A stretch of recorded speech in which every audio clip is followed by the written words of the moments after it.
Hello दोस्तों, आज का हमारा टॉपिक है थेल्स प्रमेय। यह है उसका प्रमेय।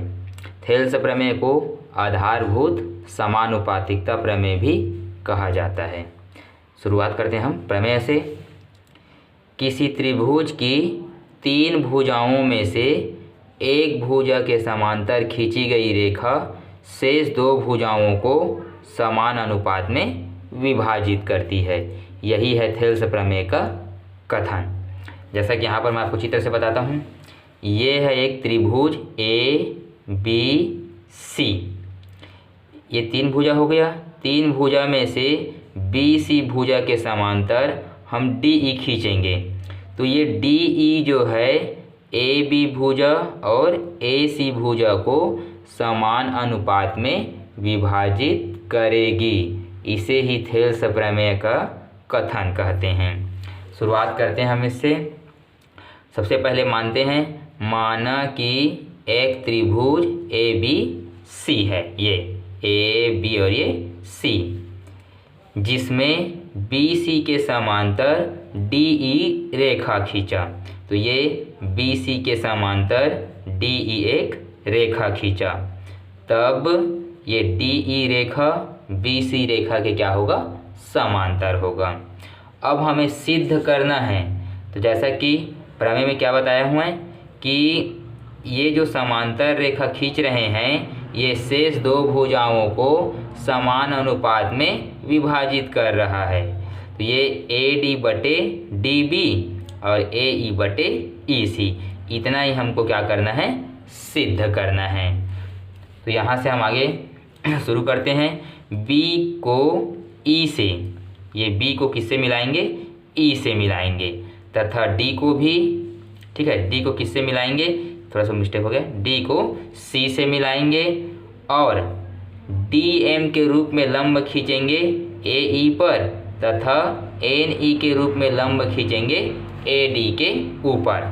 तो यहाँ पर जैसा कि ये dm रेखा खींचे हैं हम ae के ऊपर और ne के रूप में लंब खींचे हैं ये ad के ऊपर, और ये b को e से तथा d को c से भी मिला लेते हैं। तो ये मिला लिए हम b को e से और यहाँ पर मिला लेते हैं हम d को c से। इस प्रकार से अब हम शुरू करते हैं इसकी उत्पत्ति। तो यहाँ से इसकी उत्पत्ति शुरू करते हैं। तो यहाँ से सबसे पहले हम लेंगे यहाँ पर त्रिभुज ए डी ई से। तो ये हो जाएगा त्रिभुज ए डी ई में त्रिभुज का क्षेत्रफल, तो ये हो जाएगा ए आर त्रिभुज ए डी ई का क्षेत्रफल। तो त्रिभुज का क्षेत्रफल बराबर सूत्र होता है 1/2 गुणित आधार गुणित ऊंचाई। फिर यहाँ से हम आगे हल करेंगे। तो ये हो जाएगा ए आर त्रिभुज ए डी ई का क्षेत्रफल बराबर 1/2 गुणित आधार गुणित ऊंचाई। तो अब यहाँ पर दोस्तों हम क्या करेंगे, ए डी ई वाले में ये दो ठो ऊंचाई है, ये एन ई भी ऊंचाई बनेगा और ये डी एम या एम डी भी ऊंचाई बनेगा। तो हम इसके लिए क्या करेंगे, हम जब ए डी को आधार मानेंगे तो हमारा एन ई ऊंचाई बनेगा और ए ई को आधार मानेंगे तो ये डी एम वाला जो रेखा है वो हमारा ऊंचाई बनेगा।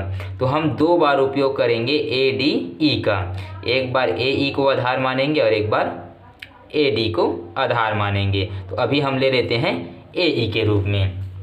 तो यहाँ से हो जाएगा हमारा आधार हो जाएगा ए ई और ऊंचाई हो जाएगा हमारा डी एम करके।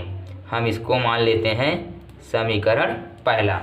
इसके पश्चात ये हो जाएगा हमारा ए आर त्रिभुज ए डी ई में त्रिभुज का क्षेत्रफल बराबर फिर से 1/2 गुणित आधार गुणित ऊंचाई। तो इस बार आधार हम ए डी को ले लेते हैं तो हमारा ऊंचाई हो जाएगा एन ई। इसको मान लेते हैं हम समीकरण दूसरा। इसके पश्चात यहाँ पर देखेंगे हम बी डी ई, ये भी एक त्रिभुज जैसा दिख रहा है यहाँ पर, तो हम इसी का क्षेत्रफल निकालेंगे। तो ये हो जाएगा ए आर त्रिभुज बी डी ई का क्षेत्रफल। तो 1/2 गुणित आधार, तो यहाँ पर हमारा आधार भुजा हो जाएगा BD, तो ये हो जाएगा आधार भुजा BD गुणित ऊंचाई निकालेंगे, तो ऊंचाई के लिए क्या हो जाएगा, ये हमारा ऊंचाई बनेगा ये वाला रेखा। तो चूंकि यहाँ पर इस रेखा का नाम नहीं है और ये रेखा के समांतर है ये वाला रेखा, तो हम चूंकि समांतर, ये दोनों आपस में क्या है, समांतर है, तो हम इस रेखा के बदले इस रेखा का उपयोग करेंगे। तो यहाँ पर आ जाएगा NE करके आ जाएगा, और इसको मान लेते हैं हम समीकरण तीसरा। इसके पश्चात ये भी हमारा एक त्रिभुज जैसे दिख रहा है CDE, तो ये हो जाएगा AR त्रिभुज CDE। सूत्र हो जाएगा 1/2 गुणित, इस बार आधार हमारा क्या बनेगा, तो आधार बनेगा EC, तो ये हो जाएगा आधार हमारा EC, और ऊंचाई, तो ये वाला रेखा ऊंचाई बनेगा, चूँकि इसके समांतर ये DM वाला रेखा है तो इसके बदले इसको लिखेंगे, तो ये हो जाएगा DM। इसको मान लेते हैं हम समीकरण चौथा।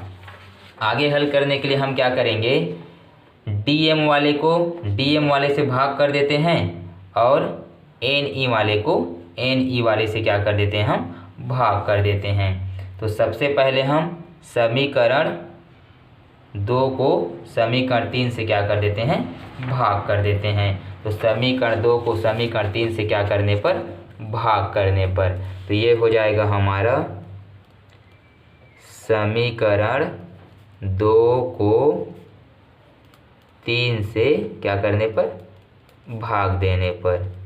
तो बायां को बायां के साथ भाग करेंगे और दायां को दायां के साथ। तो हमारा समीकरण 2 का बायां पक्ष क्या है, तो AR त्रिभुज ADE, और बटे में आ जाएगा समीकरण 3 का क्या है, तो AR त्रिभुज BDE बराबर, दोनों को भाग करेंगे तो हमारा समीकरण 2 का राइट साइड है 1/2 गुणित AD गुणित NE, और इसका है हमारा 1/2 गुणित BD गुणित NE करके।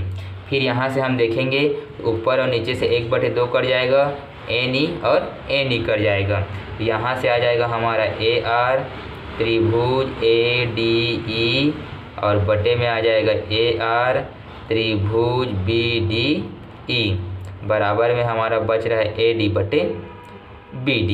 इसको मान लेते हैं हम समीकरण 5।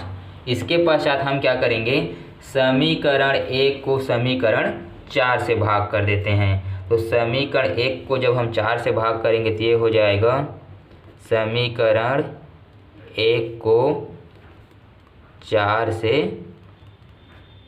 भाग देने पर, तो फिर से बायां को बायां और दायां को दायां, तो ये हो जाएगा हमारा AR त्रिभुज ADE, और बटे में हो जाएगा AR त्रिभुज, ये हो जाएगा हमारा CDE बराबर 1/2 गुणित, ये हो जाएगा AE गुणित हो जाएगा हमारा DM, और नीचे में आ जाएगा 1/2 गुणित EC गुणित हो जाएगा DM। फिर से ये दोनों और ये दोनों क्या हो जाएगा, कट जाएगा, और ये हो जाएगा AR त्रिभुज ADE, और बटे में आ जाएगा AR त्रिभुज CDE बराबर हो जाएगा AE बटे में आ जाएगा EC करके।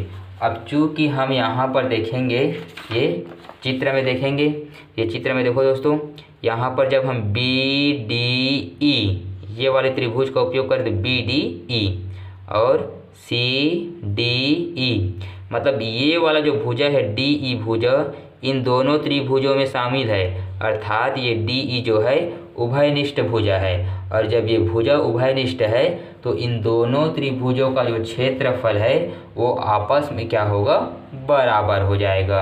तो यहाँ से हो जाएगा, चूँकि त्रिभुज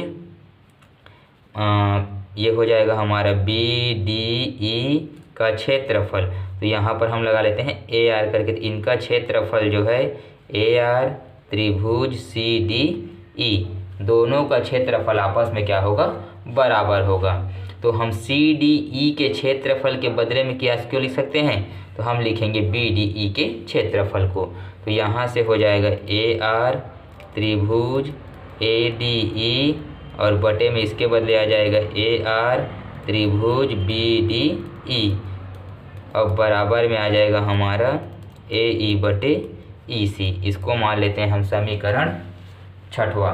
अब समीकरण 5 और 6 का बायां पक्ष देखो दोस्तों, तो समीकरण 5 और 6 दोनों का बायां पक्ष सेम है, तो हम क्या करेंगे, समीकरण 5 और 6 की तुलना करेंगे।